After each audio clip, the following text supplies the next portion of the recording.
see you move like that. Like what? Let me see you move like that. Just like that. I am the Media Director of Rakuten Advertising, and I'm here to share with you some research insights into brand safety. I've then got some guests with me on stage that we're going to have a little fireside chat, but I've never seen a high stool sit next to a fireside, but we'll make do what we can. So, we are going to here to talk about brand safety. Now, before we do, I guess the world of media has been evolving pretty swiftly, and no more so than in the space that we are at the moment.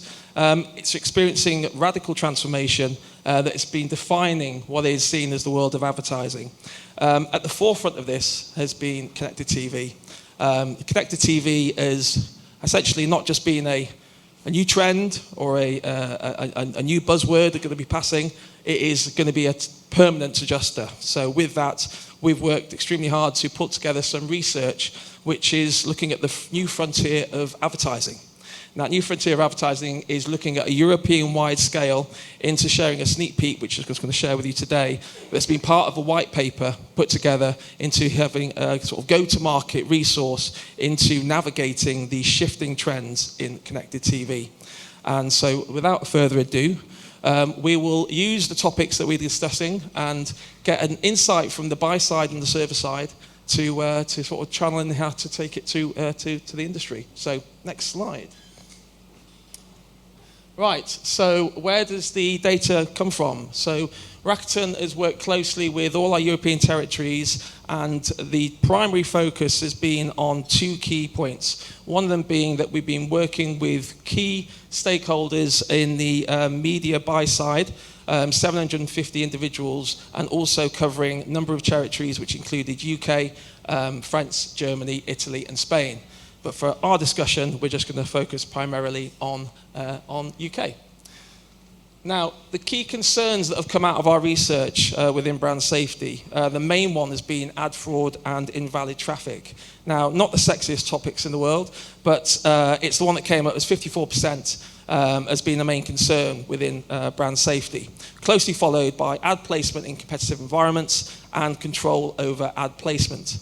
Now, what that essentially means is, and I'm sorry, the slide has skipped one ahead, but don't worry.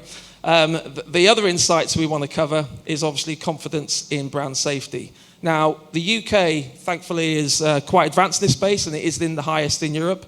66% of respondents in the UK considered CTV to be brand safe. Which is fantastic.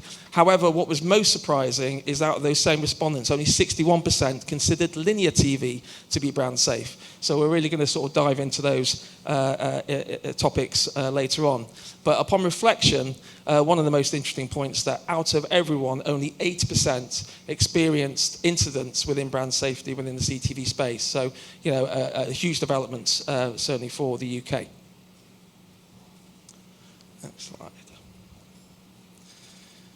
Okay, so the third point and the last point before we sit down to discuss was evaluating effectiveness. Now, the UK market, 67% of respondents were saying that measuring impact of success in connected TV has been through brand lift studies. And whilst that has been a great form of measurement prior to any sort of centralised governing body of measurement, it's been a useful tool for individual brands. So we're going to discuss a bit further into how that can be maximised moving forward.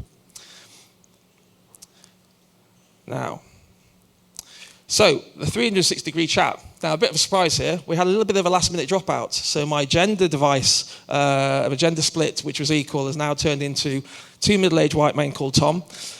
So I welcome to the stage Tom Stinfig from PhD and Tom Page from Publica. So, Tom, tell us what you do in PhD. So my role at PhD, I'm head of video, and I manage all of our video investment across PhD and all of our advertisers in, broadcasters, connected TV, and short form video. Fantastic. And same to you. Tom Page. I'm going to call you Tom Page. Because two Tom Toms P, is going to get confusing. anything. You can call me anything, really, at this point.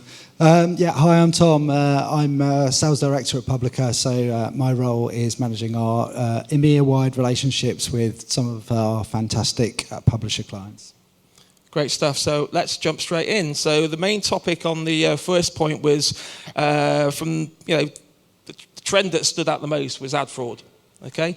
So Tom Page, from your perspective, the challenges around ad fraud from a server side, what were they? Yeah. So I think we can. TV is a very kind of safe medium, and I think it's important for us to preserve that in CTV. What's great about kind of the ad fraud world in CTV is a lot of technology that we use in display and video across the open internet can be easily applied in CTV.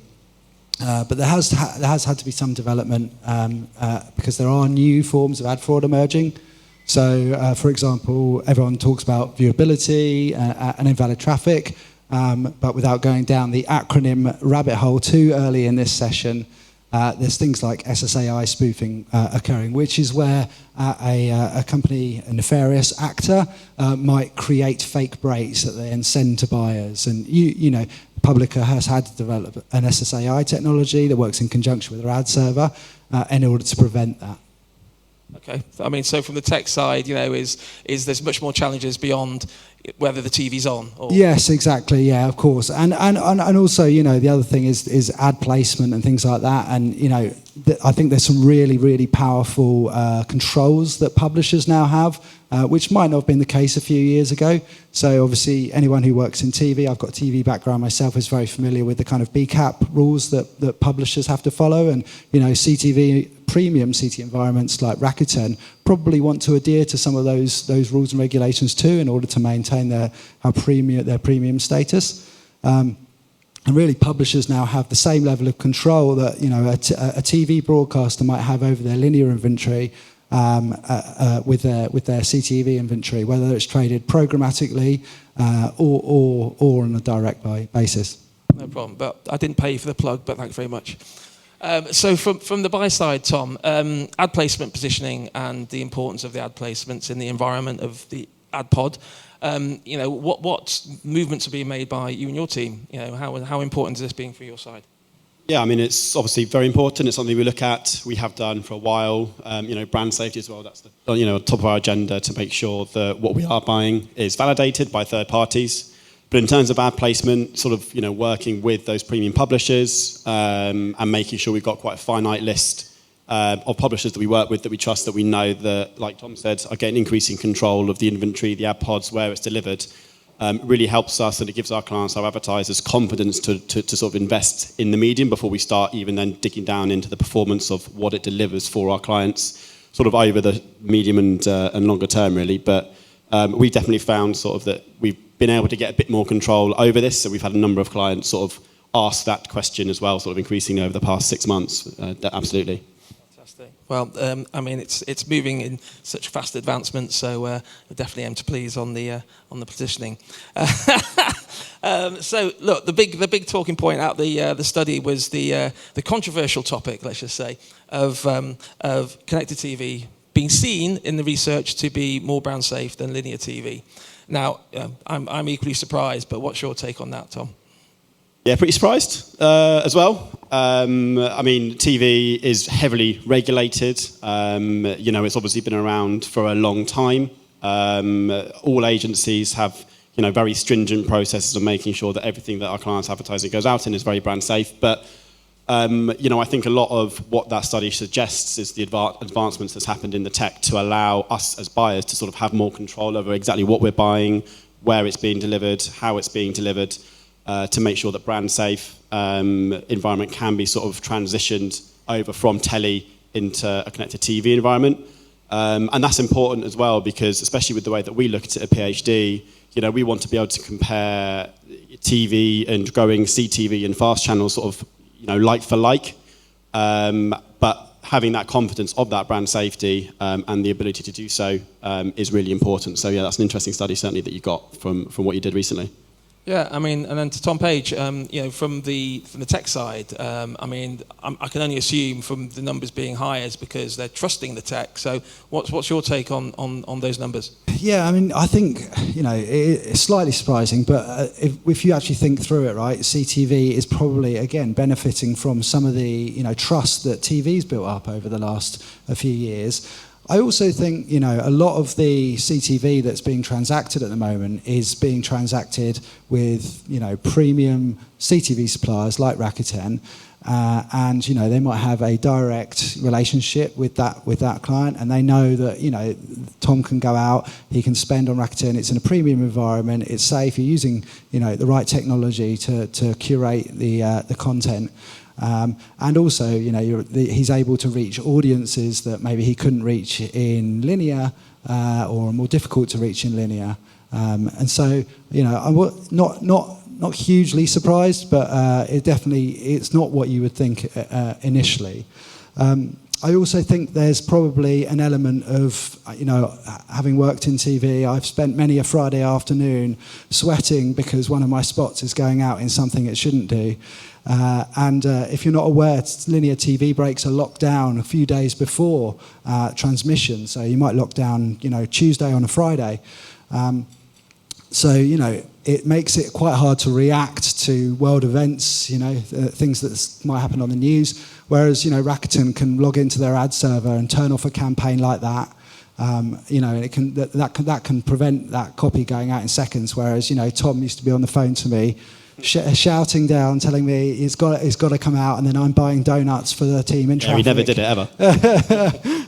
You had a trading deal, so. I also think, there's a lot of granularity and data that can be pulled out within CTV that's really helpful here. So if we think about a nice Christopher Nolan movie, it's 3 hours long. If you're a brand and maybe you're an alcohol brand and you want to avoid alcohol content, well, in linear maybe that whole show is classed as alcohol. And even if the alcohol being consumed was only in the first 5 minutes, that's the whole thing. Whereas we can be a lot more granular in CTV. If a publisher wants to, they can do frame by frame analysis of a video, and then or ensure that the brand is not around the particular slice of the content that the alcohol was shown. I absolutely agree. So, very happy with the progression being made there. Now, the lasting point was around evaluating effectiveness, and brand lift studies has been a way of obviously maximising that measurement, but there are limits to what that lift scores can do. Tom, from your experience, what you're doing to sort of maximise that measuring effectiveness or the measuring success further than that? Yeah, look, brand lift studies are great. They're always going to show us some insight. They're going to help us understand, obviously, maybe a bit of a longer-term impact on it, but there's certain limitations to them. Where we sort of try and place measurement, we do put that at the heart of sort of what we do within CTV, but what we want to make sure that CTV is doing, what it's driving for us and our advertisers, is that it's driving incremental reach on top of linear. And we apply measurement. We work with Audience Project to make sure that we do measure incrementality on top of TV, and that helps us understand sort of, a deduplicated view on who saw a linear TV impact, who saw a CTV impression, and who saw a combination of the both, so that we can calculate and work out actually the budget that we spent on linear TV versus the budget we spent on CTV. How effective was it in actually driving incremental reach, and was it worth the investment into linear TV?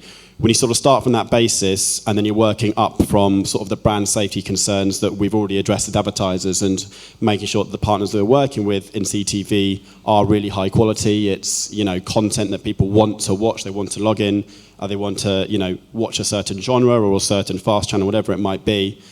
Combining the two can be quite a powerful thing. And that's sort of what we've seen since we've been investing in the platform over the last sort of 18 months or 2 years or so. The results have been good. They've been effective. They've shown incremental reach.